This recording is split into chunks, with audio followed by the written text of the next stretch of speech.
Broadcasting live from the Business RadioX studios in Atlanta, Georgia, it's time for Coach the Coach Radio.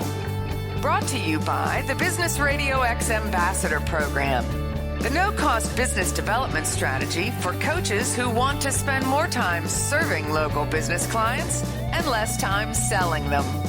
Go to brxambassador.com to learn more. Now, here's your host. Lee Cantor here, another episode of Coach the Coach Radio, and this is going to be a fun one. Today on the show, we have Latoya Morris with Total Image Consulting Group. Welcome, Latoya.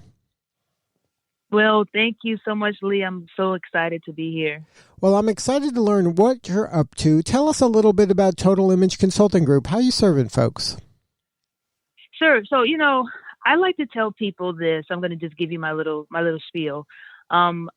I'm every CEO's secret weapon, and I'm every business owner's triple threat. So, Lee, my main purpose is helping women service-based entrepreneurs and small businesses connect the dots within their business by identifying, organizing, and refining their inner brand message using a creative, holistic marketing approach that I've created to build a more profitable, fulfilling business.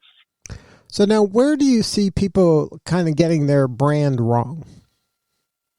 Oh, well, especially during the pandemic, I find that a lot of businesses started either in fear or survival mode, and they almost missed the marketing step completely. And they tend to start a business, I like to say backwards, and I'm guilty of it as well. I like to tell people that I'm kind of like an attorney because people call me after they've gotten in trouble and then they want me to help them fix it. And so a lot of times it's just really identifying what I like to call the inner brand. And with the inner brand, it's more about the components of a brand, the building blocks and the foundation of a brand. So it's not really a logo or a color or a website. And even though that's a part of branding, sometimes small business owners or just businesses in general, they only think that that is branding, and it's not. Branding is how people feel about you. And so my job is to really kind of hone into your impact on the world and how we can maximize that to get some impact and really bring in some profitability. But yeah, most definitely, I find that small businesses skip that step, the marketing step, and what that means for their customer. So when they skip that step, are they just getting right into the work of what they do and less about kind of their holistic way they're serving? Yeah, they skip the planning process. And I'm going to say this, Lee, I'm a perfectionist. So for me, I have to connect the dots and make sure that the foundation is together. I don't know if you're familiar with real estate, but if you don't have a strong foundation, it might look nice. You might have a great business idea. It might be perfect, but you're going to have cracks. And when the storms come, you may not be prepared. And so a lot of businesses, they just go full force. They have an idea. They think they can serve and service everyone. And that's just not the case. It's really about finding what you're good with and what you're good at, and then figuring out what your customer is actually willing to pay for. And a lot of businesses miss that. They disconnect, especially again during the pandemic. They kind of have this disconnection, and they really don't know their customer post-pandemic. So now, do you typically work with like solopreneurs? Do you work with nonprofits? Do you work with creatives and manufacturing? Like, is there a niche that you serve? Sure. So I actually have an entertainment background, a music entertainment background.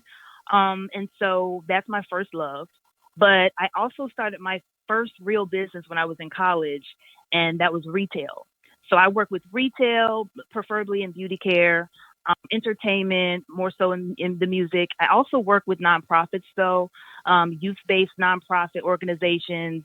And then I work in the mental health space when it's related to counselors. So I actually have a lot of counselors that are starting their private practices now, some great success stories. So that's typically the industry that I enjoy working with. Solopreneurs to small business owners is really where I focus my attention on, women-based businesses. Now, what are some symptoms that these people are having that maybe are kind of warning signs that they might have a problem and that you might be able to help them? Sure. Number one, they are struggling with time management. A lot of women business owners, we wear a lot of hats. Even if you don't have a family, we still tend to wear a lot of hats. And so they have a lot of ideas, but they don't have a clear focus. And they're doing 50 million different things, but it's not really effective. So we kind of dive in to see what their processes look like and how we can make it better so that they have more time, which is why I'm all about, yes, you have a business idea, it's great, but I also want you to have a fulfilling life. And so that's one of the red flags. Also, a lot of business owners don't know what to ask for because they don't know how to articulate their brand. So one good example, Lee, is I had a client who had a $100,000 grant from a very reputable company. I'm in the Illinois area, so a very reputable company. So they know marketing, and they gave them this grant for marketing. The problem is that they didn't know how to market the company. And so this company was sitting on $100,000 grant that they couldn't use. Or another example, I have a client who actually just launched a skincare line for men. And she had paid for someone to do social media for her.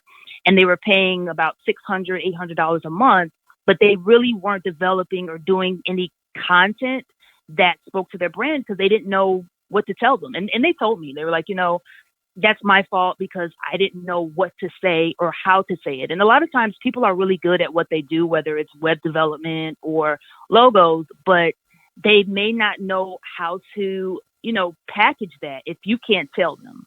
So those are the red flags that I have mainly. So now if somebody starts working with you, what are kind of the first steps? Like, what does that initial phone call or conversation look like when you start working with a new client? Well, I first have an intake form that I submit because I really want to know a little bit about their needs. And then I also have a personality map.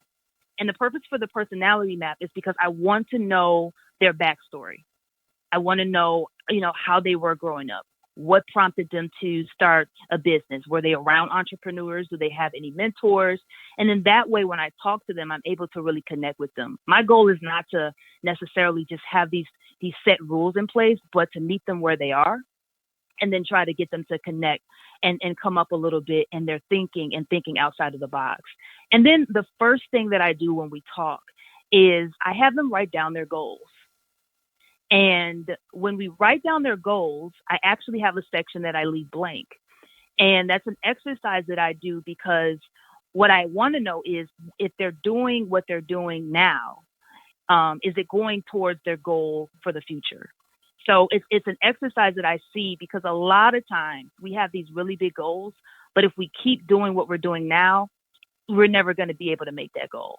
And I'm more so focused on really breaking down that goal into small chunks so that you're not overwhelmed. So that's usually the first process. So now for you, what's the most rewarding part of the job? Oh my gosh, Lee. There's so many things. I love helping people. I'm a creative. So I love helping people. I love when a client calls me and says, hey, I got a new client, or I just opened up my private practice. I just love helping people. And really just, that's very rewarding to me.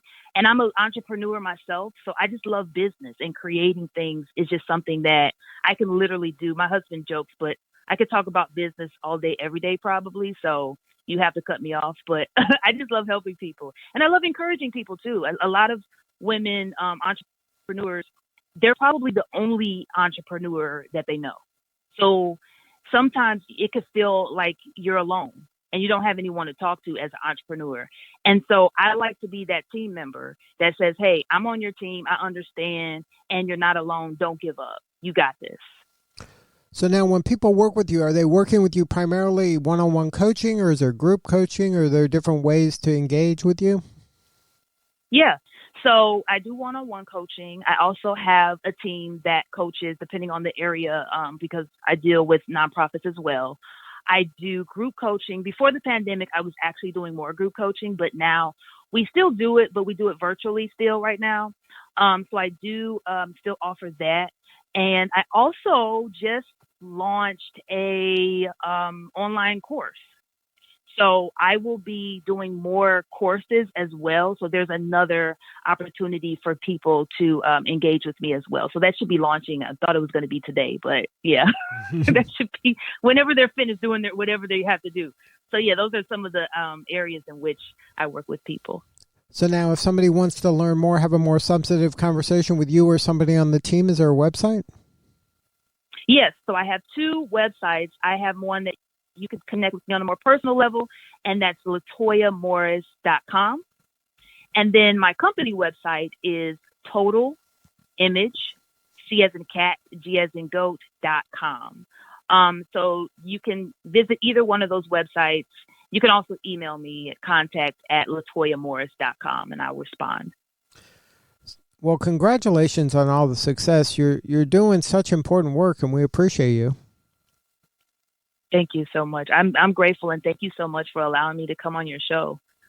Well, it's great to hear success stories like yours. I mean, it's just inspiring, and the work that you're doing is helping so many people. Thank you. Thank you. All right, this is Lee Cantor. We'll see you all next time on Coach the Coach Radio.